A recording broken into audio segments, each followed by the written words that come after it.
Very good morning everyone. आज हम chapter शुरू करेंगे जिस चैप्टर के बारे में। आज का हमारा डिस्कशन का जो चैप्टर होगा वो है कंप्यूटर नेटवर्क। इस चैप्टर में हम डिस्कस करेंगे ये नेटवर्क क्या है, नेटवर्क यूज करने के एडवांटेजेस क्या हैं, नेटवर्क क्रिएट करने के लिए क्या क्या कंपोनेंट्स हमें चाहिए। हर एक कंपोनेंट के बारे में डिटेल्स में डिस्कशन करेंगे। डिफरेंट टाइप्स ऑफ नेटवर्क क्या है, क्या क्या ट्रांसमिशन मीडियम हम नेटवर्क में यूज करते हैं, इन सब के बारे में हम इस चैप्टर में डिस्कस करेंगे वन बाय वन। चलिए शुरू करते हैं डिस्कशन और जानते हैं इस चैप्टर के बारे में। कंप्यूटर नेटवर्क चैप्टर को डिटेल्स में जानने से पहले सबसे पहले हमें जानना पड़ेगा कि व्हाट इज नेटवर्क। नेटवर्क क्या है? ये नेटवर्क टर्म हम बहुत बार सुनते हैं, है कि नहीं। मोबाइल में नेटवर्क नहीं आ रहा बोलते हैं, कभी हम किसी को कॉल करते हैं तो कभी कभी बोलता है कि the number is out of network coverage area, ऐसा बोलता है कि नहीं। ये नेटवर्क है क्या? क्या बोलता है? जब हम किसी को कॉल करते हैं तो कभी कभी ऐसा बोलता है कि the number is out of network coverage area. तो यहाँ पे एक टर्म आ रहा है एरिया, है कि नहीं। सिंपल टर्म में अगर हम बोले नेटवर्क एक एरिया है, तो किस तरह का एरिया है, चलो एक एग्जांपल लेते हैं और उसके थ्रू समझने की कोशिश करते हैं। ओके, सपोज यहाँ पे एक क्लासरूम का एग्जांपल हम पहले लेते हैं। ओके, सपोज एक क्लासरूम है, जैसे कि स्कूल में होता है, कॉलेजेस में होता है, क्लासेस होता है कि नहीं। क्लासरूम में स्टूडेंट्स होते हैं और उन स्टूडेंट्स को पढ़ाने के लिए क्लासरूम में आते हैं टीचर्स, है कि नहीं। एक क्लासरूम क्या है? क्लासरूम एक एरिया है जिस एरिया में स्टूडेंट्स भी हैं, टीचर्स भी हैं, और स्टूडेंट टीचर्स एक दूसरे के साथ उस क्लासरूम के अंदर कनेक्ट होके क्या कर रहे होते हैं? कम्युनिकेशन कर रहे होते हैं। क्या कर रहे होते हैं? कम्युनिकेशन कर रहे होते हैं। कम्युनिकेशन करना मतलब एक दूसरे के बीच डाटा या फिर इंफॉर्मेशन शेयर करना। ओके, क्लासरूम का एग्जांपल समझ आया कि क्लासरूम एक एरिया है जिस एरिया में स्टूडेंट्स एंड टीचर्स एक लिमिटेड एरिया के अंदर होके एक दूसरे के साथ कम्युनिकेट करते हैं। इसी एरिया को हम क्या बोलेंगे? नेटवर्क। इस एरिया को क्या बोलेंगे? नेटवर्क। वैसे ही कंप्यूटर का नेटवर्क हम क्या बोलेंगे? एक स्पेसिफिक एरिया जिस एरिया के अंदर दो या फिर दो से ज्यादा कंप्यूटर्स एक दूसरे के साथ कनेक्ट होते हैं और एक दूसरे के बीच कम्युनिकेशन करते हैं, उस स्पेसिफिक एरिया को हम क्या बोलेंगे? उस स्पेसिफिक एरिया को हम बोलेंगे network. What is network? Network is a specific area in which multiple computers are connected to each other to share data, information, resources। Network क्या है समझ आया। क्लास का एग्जांपल हमने लिया आसान तरीके से समझने के लिए कि क्लास की तरह नेटवर्क एक स्पेसिफिक एरिया है जहां पे स्टूडेंट्स एंड टीचर्स की तरह कंप्यूटर्स उस एरिया के अंदर होते हैं और एक दूसरे के साथ कनेक्टेड होके क्या कर रहे होते हैं? कम्युनिकेशन कर रहे होते हैं। ऐसा एक स्पेसिफिक एरिया जहां पे मल्टीपल कंप्यूटर्स एक दूसरे के साथ कनेक्ट होके कम्युनिकेशन करते हो, उस स्पेसिफिक एरिया को हम क्या बोलेंगे? उस स्पेसिफिक एरिया को हम बोलेंगे नेटवर्क। नेटवर्क में जो कंप्यूटर्स कनेक्टेड होते हैं या फिर नेटवर्क में जो डिवाइसेस कनेक्टेड होते हैं, उन डिवाइसेस या फिर कंप्यूटर्स को हम क्या बोलेंगे? उन डिवाइसेस या फिर कंप्यूटर्स को हम बोलेंगे नोड। ओके, नेटवर्क में जितने भी डिवाइसेस या फिर कंप्यूटर्स कनेक्टेड होते हैं, उन डिवाइसेस या फिर कंप्यूटर्स को हम क्या बोलेंगे? नोड। और ऐसे कंप्यूटर्स जो कि नेटवर्क के साथ कनेक्टेड ना हो, ऐसे कंप्यूटर्स जो कि किसी भी नेटवर्क में कनेक्टेड नहीं है, जैसे कि हमारे घर पे कंप्यूटर है, हमने उसको किसी भी नेटवर्क के साथ कनेक्ट नहीं किया है, तो हमारे कंप्यूटर को उस वक्त हम क्या बोलेंगे? Stand alone computer. सपोज कोई स्टूडेंट है जो कि किसी भी क्लास के अंदर नहीं है, क्लास के बाहर खड़ा है, तो उस स्टूडेंट को हम क्या बोलेंगे? स्टैंड अलोन, है कि नहीं। अगर वही स्टूडेंट क्लास के अंदर आ जाए मतलब वो नेटवर्क एरिया के अंदर आ गया। वैसे ये कंप्यूटर जो ना किसी भी नेटवर्क में कनेक्ट नहीं था, उसको अगर हमने किसी नेटवर्क में कनेक्ट कर लिया, तो अगेन उसी स्टैंड अलोन कंप्यूटर को हम क्या बोलेंगे? नोड बोलेंगे। क्या बोलेंगे? नोड बोलेंगे। ये समझ आ गया कि what is network, what is node and what is stand alone computer. अभी हम डिस्कस करेंगे नेटवर्क क्या है। पता चला नेटवर्क एक स्पेसिफिक एरिया है जहां पे मल्टीपल कंप्यूटर्स एक दूसरे के साथ कनेक्ट होके कम्युनिकेशन करते हैं। जो कंप्यूटर्स नेटवर्क में कनेक्टेड हैं उनको नोड बोलते हैं, जो कनेक्टेड नहीं है उनको स्टैंड अलोन कंप्यूटर बोलते हैं। अभी हम डिस्कस करेंगे कि अगर हम एक कंप्यूटर नेटवर्क बनाते हैं तो कंप्यूटर नेटवर्क बनाने के एडवांटेजेस क्या हैं। कंप्यूटर नेटवर्क बनाने से, एक नेटवर्क बना के कम्युनिकेशन करने से हमें क्या एडवांटेज मिलता है, क्या प्रॉफिट मिलता है। फर्स्ट एडवांटेज हमें मिलता है कि हम easily file, data, information, hardware, software किसी के साथ भी क्या कर सकते हैं? शेयर कर सकते हैं। ओके। सो सबसे पहला एडवांटेज जो कंप्यूटर नेटवर्क का है वो क्या है कि हम इजीली किसी के साथ फाइल, डाटा, इंफॉर्मेशन शेयर कर सकते हैं, हार्डवेयर, सॉफ्टवेयर शेयर कर सकते हैं। चलो एग्जांपल लेते हैं। ओके, जैसे कि हम सब यूज करते हैं मोबाइल फोन, है कि नहीं? मोबाइल फोन के थ्रू सपोज किसी को नोट्स चाहिए, तो मैंने मोबाइल फोन के थ्रू इजीली घर पे बैठे नोट्स भेज दिया। जिसको नोट्स चाहिए था उसको भी घर पे बैठे नोट्स मिल गया, है कि नहीं? तो ये किसके वजह से पॉसिबल हुआ? नेटवर्क के वजह से। नेटवर्क के वजह से हम क्या कर सकते हैं, घर पे बैठे अपने कंफर्टेबल सिचुएशन में इजीली किसी के पास भी फाइल, डाटा, इंफॉर्मेशन शेयर कर सकते हैं, वो चाहे हमसे जितने भी लॉन्ग डिस्टेंस में हो। देन हार्डवेयर एंड सॉफ्टवेयर भी हम शेयर कर सकते हैं। कैसे? तो सपोज एक कंप्यूटर लैब है। ओके, तो कंप्यूटर लैब में सपोज एक ही प्रिंटर है, और उस लैब में सपोज 40 कंप्यूटर्स हैं, और हर कंप्यूटर के थ्रू हम चाहते हैं कि हम इस प्रिंटर को यूज करके प्रिंट कर सकें। पर प्रिंटर तो एक है, 40 कंप्यूटर को अलग अलग करके हम एक बार में तो एक प्रिंटर में कनेक्ट नहीं कर सकते। एक बार में सिर्फ एक ही कंप्यूटर प्रिंटर के साथ कनेक्ट हो सकता है। फिर 40 कंप्यूटर्स के थ्रू हम कैसे प्रिंट कर पाएंगे? एक नेटवर्क बना के। अगर 40 के 40 कंप्यूटर्स एक ही नेटवर्क में कनेक्टेड होंगे एक दूसरे के साथ, और उस नेटवर्क का जो मेन कंप्यूटर होगा, जैसे कि क्लास में मेन कौन होते हैं? टीचर। वैसे नेटवर्क में भी एक मेन कंप्यूटर होता है, उस मेन कंप्यूटर को हम बोलते हैं सर्वर। सो 40 के 40 कंप्यूटर्स जो कनेक्टेड होंगे, और वो 40 के 40 कंप्यूटर जो एक मेन कंप्यूटर के साथ कनेक्टेड होंगे जिसको हम बोलते हैं सर्वर, उस मेन कंप्यूटर को हम क्या करेंगे? प्रिंटर के साथ कनेक्ट कर देंगे।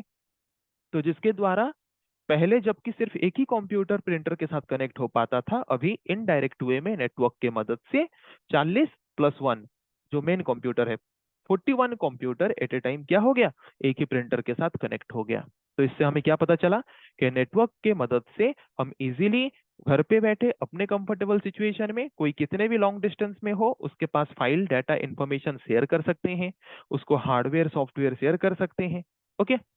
नेटवर्क हमें फास्टर कम्युनिकेशन प्रोवाइड करता है, मतलब विद इन सेकेंड्स, कुछ ही पल में, बहुत ही कम टाइम में हम क्या कर सकते हैं? किसी के पास किसी भी तरह का डाटा या फिर किसी भी तरह का इंफॉर्मेशन भेज सकते हैं।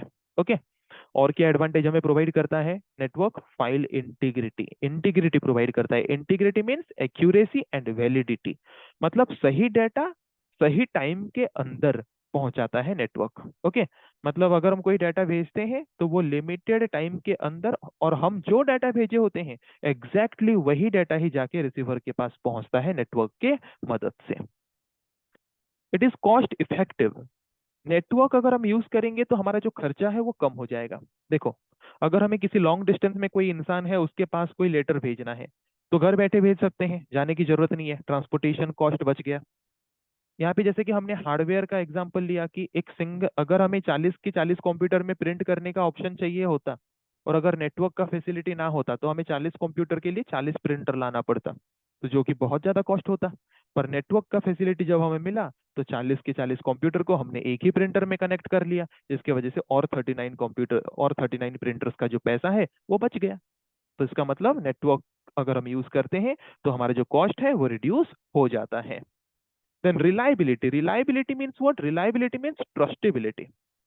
नेटवर्क की मदद से अगर हम कोई डाटा ट्रांसफर करते हैं तो वो हमें ट्रस्टेबिलिटी देता है, मतलब ट्रस्ट प्रोवाइड करता है कि वो डाटा कन्फर्मली रिसीवर के पास जाके पहुंचेगा। ओके। और क्या एडवांटेज प्रोवाइड करता है? फ्लेक्सिबिलिटी। फ्लेक्सिबिलिटी मतलब हम हमारे घर में अपने कंफर्टेबल सिचुएशन में जब चाहे, जिस वक्त चाहे, बैठ के आराम से किसी के साथ भी कम्युनिकेशन कर सकते हैं। उसके बाद बैकअप फैसिलिटी हमें प्रोवाइड करता है नेटवर्क, जैसे कि व्हाट्सएप में देखे होगे बैकअप फैसिलिटी होता है। मोबाइल में गूगल फोटोज, गूगल ड्राइव, ऐसे डिफरेंट टाइप ऑफ एप्लीकेशंस हमें गिवन होते हैं। बैकअप करना मतलब क्या? हमारे कंप्यूटर के डाटा को किसी और डिवाइस में स्टोर करके रखना, ताकि अगर हमारा कंप्यूटर खराब हो जाए तो भी हमारे कंप्यूटर का डाटा लॉस ना हो, उस डाटा को अगेन हम रिकवर करके ला पाए। तो गूगल ड्राइव में स्टोर करते हैं मतलब क्या? हमारे कंप्यूटर के डाटा को हम गूगल कंपनी के किसी एक डिवाइस में स्टोर करते हैं।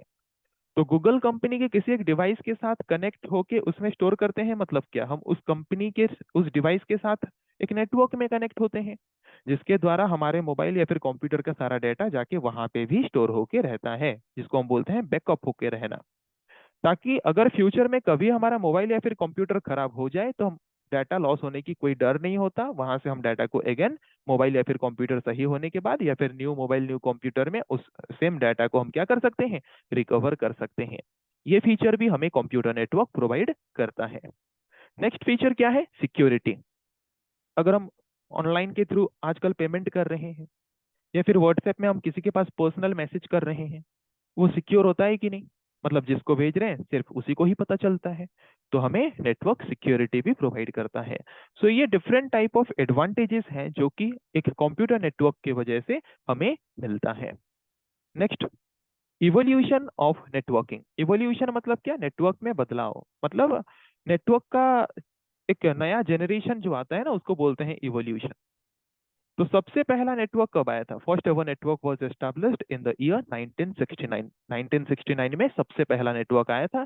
जिस नेटवर्क का नाम क्या है, जिस नेटवर्क का नाम है ARPANET, जिसका फुल फॉर्म है advanced research project agency network. ये दुनिया का सबसे पहला नेटवर्क है जो कि यूएस गवर्नमेंट के मदद से हुआ था, यूएस के डिफेंस डिपार्टमेंट की मदद से हुआ था। और इसको बनाया था किस ऑर्गेनाइजेशन ने, आरपा ऑर्गेनाइजेशन ने, advanced research project agency organization ने यूएस के डिफेंस डिपार्टमेंट के मदद से फंडिंग लेके उनसे इस नेटवर्क को पहली बार बनाया था। और ये नेटवर्क जो है ये 4 कंप्यूटर्स को लेके बना था, पहले कितने कंप्यूटर्स को लेके, 4 कंप्यूटर्स को। बाद में फिर ये नेटवर्क जो है ये 4 कंप्यूटर से 23 कंप्यूटर्स में एक्सटेंड किया गया। ओके। और इस नेटवर्क को मेनली डिजाइन किया गया था मिलिट्री में डाटा ट्रांसमिशन या फिर डाटा कम्युनिकेशन करने के लिए। उसके बाद 1980s में NSF, national science foundation organization के द्वारा और एक नेटवर्क बनाया गया जिस नेटवर्क का नाम है NSF net, national science foundation network. ऐसे धीरे धीरे और भी बहुत सारे नेटवर्क्स बने एंड फाइनली दुनिया का सबसे बड़ा नेटवर्क, लार्जेस्ट नेटवर्क एस्टेब्लिश हुआ जिसका नाम है इंटरनेट, जो कि आजकल हम सब यूज करते हैं और जिसके वजह से हम इजीली कंफर्टेबली अपने घर पे बैठे हमारे से कोई कितने भी डिस्टेंस में हो हम उसके साथ इजीली कम्युनिकेट कर सकते हैं। ओके, एवोल्यूशन पता चला। अभी हम आते हैं different components of computer network. Computer network के डिफरेंट कंपोनेंट्स मतलब different parts of computer network के बारे में अभी हम डिस्कस करेंगे। मतलब अगर हमें एक नेटवर्क बनाना हो तो नेटवर्क बनाने के लिए हमें क्या क्या बेसिक पार्ट्स चाहिए उसके बारे में डिस्कस करेंगे। तो सबसे पहला पार्ट हमें क्या चाहिए, कंप्यूटर, है कि नहीं। सबसे पहला पार्ट हमें क्या चाहिए, कंप्यूटर। तो नेटवर्क में हम जो भी कंप्यूटर्स यूज करते हैं वो मेनली 2 तरह के हैं। जैसे कि एक क्लास, अगर हम एक नेटवर्क के हिसाब से कंसीडर करें एक क्लास को, तो क्लास में 2 तरह के इंसान होते हैं। एक ग्रुप होते हैं जिनको हम स्टूडेंट बोलते हैं, एक ग्रुप होते हैं जिनको हम टीचर बोलते हैं, है कि नहीं।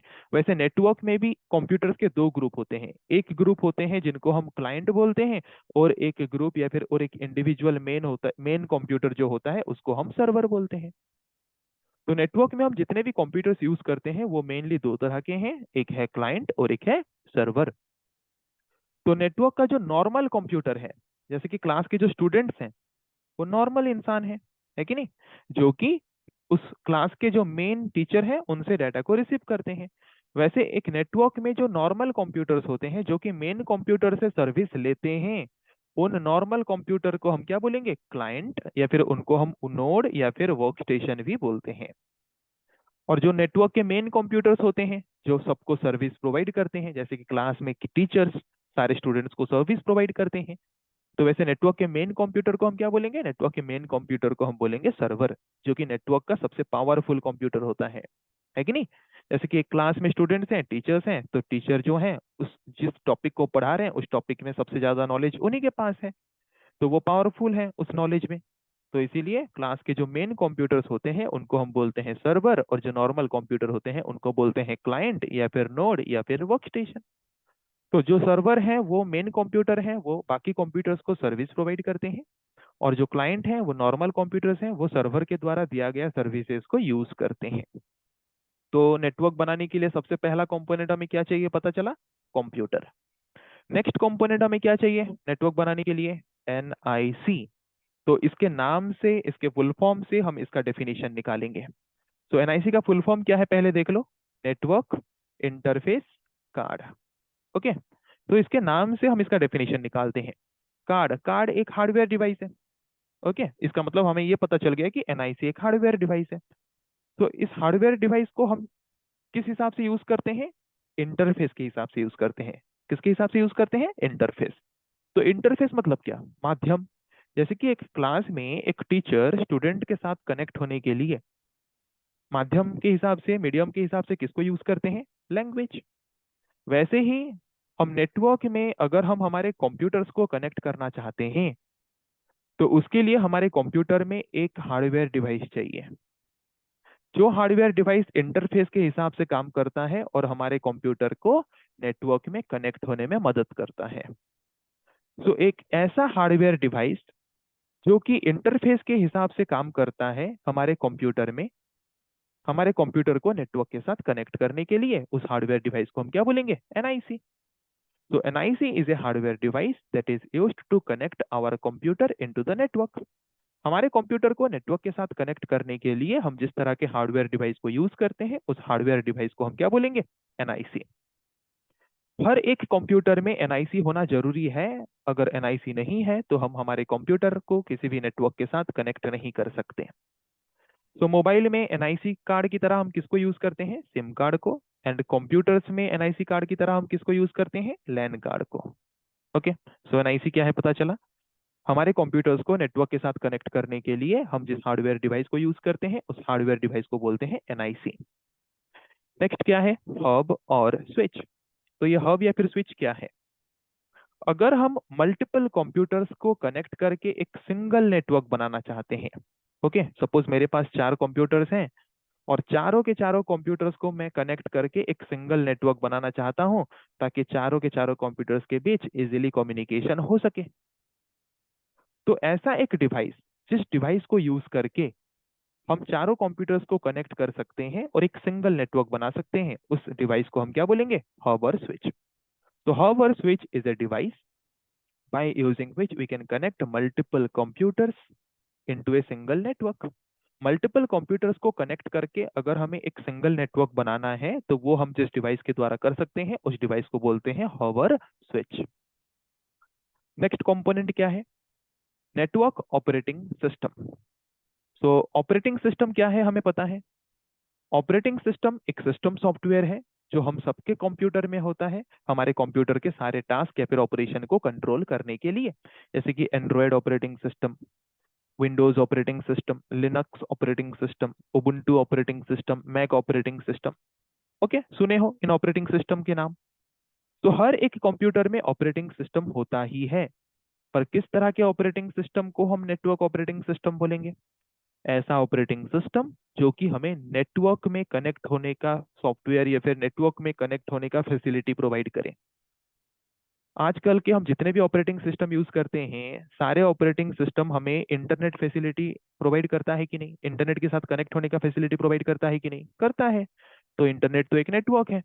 तो इसका मतलब आजकल के सारे operating system network operating system है, क्योंकि सारे के सारे ऑपरेटिंग सिस्टम हमें नेटवर्क के साथ कनेक्ट होने का फैसिलिटी प्रोवाइड करते हैं। तो ऐसे ऑपरेटिंग सिस्टम जो नेटवर्क के साथ कनेक्ट होने की फैसिलिटी हमें प्रोवाइड करते हैं, उन ऑपरेटिंग सिस्टम को हम बोलेंगे नेटवर्क ऑपरेटिंग सिस्टम।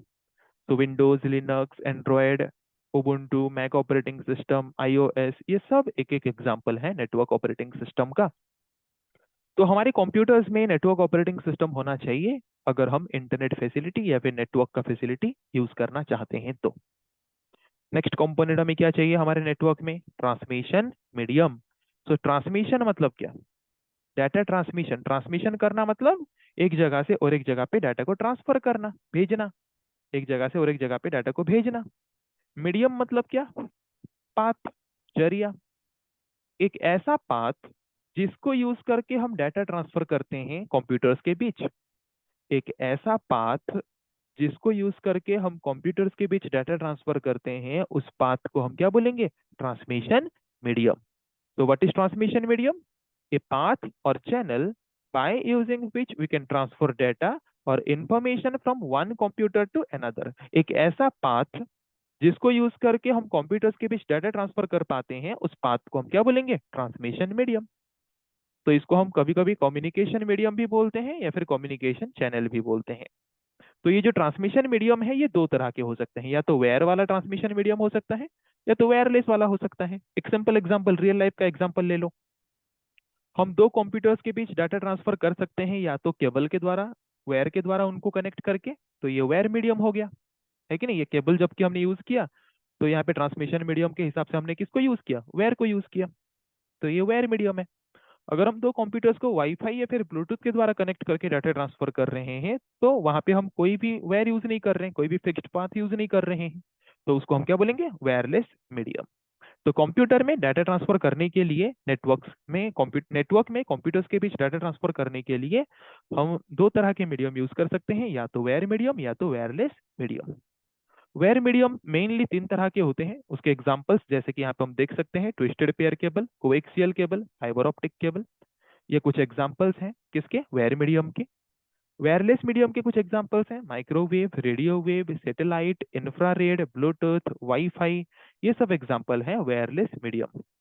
तो ये मीडियम क्या है पता चला, ये कुछ पाथ हैं जिनको यूज करके हम एक नेटवर्क में कंप्यूटर्स के बीच क्या कर सकते हैं, डाटा ट्रांसफर कर सकते हैं। तो ये है सारे कंपोनेंट्स जो कि एक नेटवर्क एस्टेब्लिश करने के लिए, एक नेटवर्क बनाने के लिए हमें चाहिए, जिनके बारे में अभी हमने डिस्कस किया। सो नेक्स्ट अभी हम डिस्कस करेंगे what is data communication. Communication का मतलब क्या है। एक क्लास में एक टीचर अगर स्टूडेंट्स को कुछ इंफॉर्मेशन शेयर कर रहे हैं, कुछ समझा रहे हैं, तो वो उसको हम कम्युनिकेशन बोलेंगे कि नहीं, बोलेंगे। So what is communication, the process of exchanging data between two और मोर देन टू कंप्यूटर।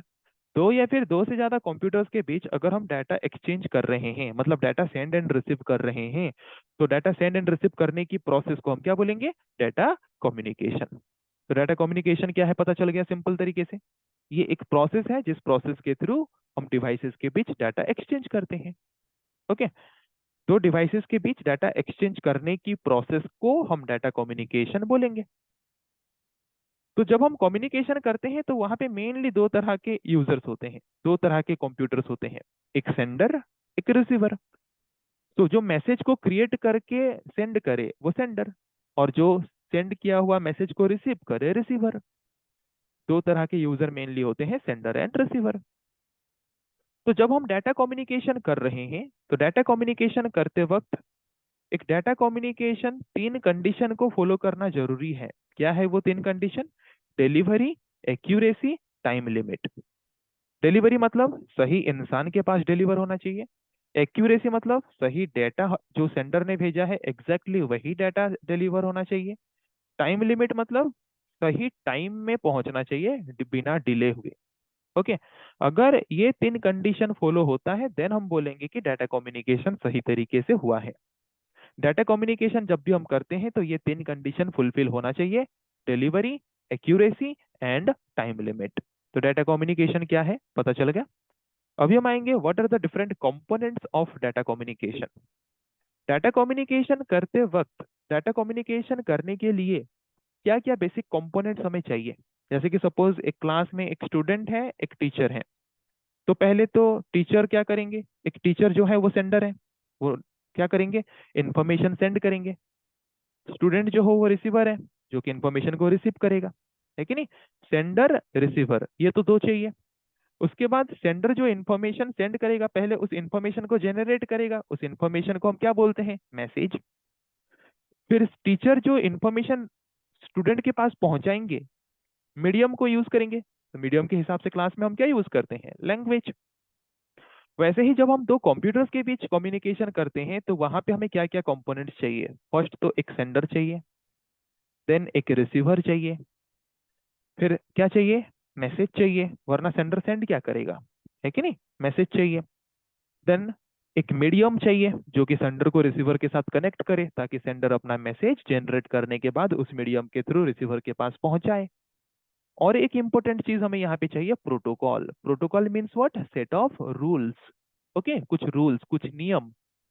जब हम नेटवर्क जैसे कि क्लास में टीचिंग करते वक्त हमें कुछ रूल्स फॉलो करने पड़ते हैं पढ़ाने के लिए, वैसे ही नेटवर्क में भी कंप्यूटर्स के बीच कम्युनिकेशन करते वक्त भी हमें कुछ सेट ऑफ रूल्स फॉलो करना पड़ता है। उन सेट ऑफ रूल्स को हम क्या बोलेंगे, उन सेट ऑफ रूल्स को हम बोलेंगे प्रोटोकॉल।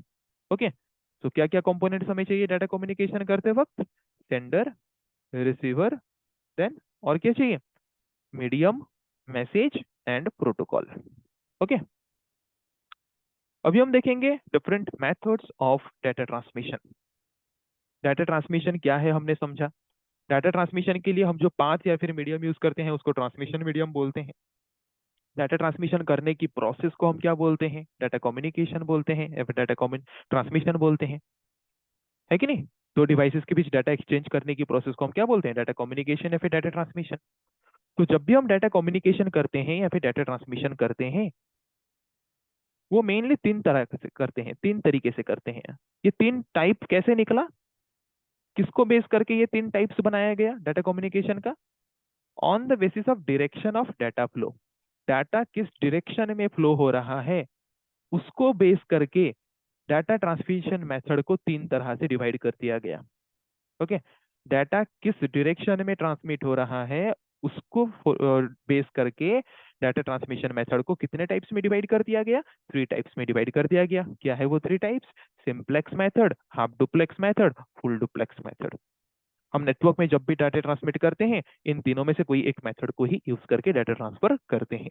तो देखते हैं किस तरह के मेथड में डाटा किस डायरेक्शन में डाटा फ्लो होता है और कैसे फ्लो होता है। तो सिंपलेक्स मेथड में डाटा ट्रांसफर कैसे होता है। सिंपलेक्स मेथड में क्या होता है कि ओनली एक ही डायरेक्शन में डाटा ट्रांसफर हो पाता है, वो सेंडर से रिसीवर तक। एक ऐसा डाटा ट्रांसमिशन मेथड जिसमें सिर्फ एक ही डायरेक्शन में डाटा फ्लो हो पाता हो, वो सेंडर से रिसीवर तक, उस तरह के डाटा ट्रांसमिशन मेथड को हम बोलेंगे simplex method of data transmission. जैसे कि एग्जांपल अगर हम ले लें, रेडियो, टीवी, स्पीकर, उसमें क्या होता है, सिर्फ वहां से सिग्नल आता है और हम उसको सिर्फ रिसीव करते हैं। क्या हम टीवी के थ्रू, रेडियो के थ्रू कोई भी इंफॉर्मेशन सेंड कर पाते हैं? नो। तो इस तरह के ट्रांसमिशन मेथड को हम क्या बोलेंगे, simplex method of data transmission, जहां पे सिर्फ सेंडर डाटा सेंड कर सकता है और रिसीवर ओनली रिसीव कर सकता है। रिसीवर अपने से कुछ फीडबैक नहीं दे सकता, अपने से कुछ डाटा और सेंडर के पास सेंड नहीं कर सकता। तो आई थिंक समझ आ गया सबको simplex method of data transmission क्या है। अभी आते हैं half duplex method of data transmission. तो एक ऐसा डाटा ट्रांसमिशन मेथड जिसमें सेंडर एंड रिसीवर दोनों डाटा सेंड कर सकते हैं एक दूसरे को। सिंपलेक्स में क्या होता था, सिर्फ सेंडर डाटा सेंड कर पाता था, पर हाफ डुप्लेक्स मेथड में क्या होता है, सेंडर एंड रिसीवर दोनों एक दूसरे को डाटा सेंड कर सकते हैं, but not at the same time, पर सेम टाइम में नहीं कर सकते। मतलब जब सेंडर डाटा सेंड कर रहा है तो तब रिसीवर सेंड नहीं कर सकता, जब रिसीवर डाटा सेंड कर रहा है तो तब सेंडर डाटा सेंड नहीं कर सकता। दोनों एक दूसरे को सेम टाइम में डाटा सेंड नहीं कर सकते। जब फर्स्ट डिवाइस भेज रहा है तो सेकंड डिवाइस को वेट करना पड़ेगा, जब सेकंड डिवाइस भेज रहा है तो फर्स्ट डिवाइस को वेट करना पड़ेगा। Okay, so half duplex method of data transmission में क्या होता है, दोनों डिवाइसेस डाटा एक दूसरे को सेंड कर सकते हैं बट सेम टाइम में सेंड नहीं कर सकते। तो इसका एग्जांपल हम क्या ले सकते हैं, वॉकी टॉकी। जैसे आर्मी वाले यूज करते हैं, पुलिस वाले यूज करते हैं वॉकी टॉकी। तो वहां पे देखना कि एक टाइम में दोनों नहीं बोल सकते, इसीलिए कोई एक इंसान बोलने के बाद वो लोग क्या बोलते हैं, ओवर, ताकि दूसरे साइड के इंसान को पता चले कि उसका बोलना खत्म हुआ, अभी हम बोल सकते हैं। और अगर दोनों एक टाइम में बोल देंगे तो क्या होगा, डाटा कोलिजन हो जाएगा, किसी का डाटा किसी के पास नहीं पहुंच पाएगा, डाटा कोलाइड होकर डिस्ट्रॉय हो जाएगा। तो समझ आया full duplex method of data transmission में डाटा कैसे ट्रांसफर होता है। अभी हम आएंगे, sorry, half duplex method of data transmission में डाटा कैसे ट्रांसफर होता है। अभी हम आएंगे full duplex method of data transmission. अब तक हमने देखा half duplex method of data transmission, जिस तरह के डाटा ट्रांसमिशन में डाटा दोनों सेंड एंड रिसीव कर सकते हैं पर सेम टाइम में नहीं कर सकते। अभी हम आएंगे full duplex method of data transmission. इस तरह के डाटा ट्रांसमिशन में क्या होता है कि सेंडर एंड रिसीवर दोनों डाटा को सेंड एंड रिसीव कर सकते हैं। मतलब सेंडर भी डाटा सेंड कर सकता है, रिसीवर भी डाटा सेंड कर सकता है और सेम टाइम में भी कर सकते हैं। हाफ डुप्लेक्स में क्या होता था, दोनों सेंड कर सकते थे पर सेम टाइम में नहीं कर सकते थे। पर full duplex method of data transmission में क्या होता है, सेंडर एंड रिसीवर दोनों सेम टाइम में डाटा ट्रांसफर कर सकते हैं एक दूसरे को, जो कि सबसे फास्टर मेथड ऑफ कम्युनिकेशन है। और इसका एग्जांपल, बेस्ट एग्जांपल क्या है, मोबाइल फोन। मोबाइल फोन में अगर हम किसी से कुछ बोल रहे हैं और उसी वक्त वही भी वो इंसान भी हमें कुछ बोलेगा तो दोनों एक दूसरे का बात सुन सकते हैं कि नहीं, सुन सकते हैं। तो इस तरह के डाटा ट्रांसमिशन मेथड को हम क्या बोलेंगे, full duplex method of data transmission. Okay, so I think सबको समझ आ गया what are the different methods of data transmission. तो आज के क्लास में जितने टॉपिक्स को हमने डिस्कस किया आई थिंक सबको समझ आ चुका है। सो नेक्स्ट क्लास में हम डिस्कस करेंगे ऐसे और कुछ टॉपिक के बारे में। आज के लिए इतना ही, थैंक यू।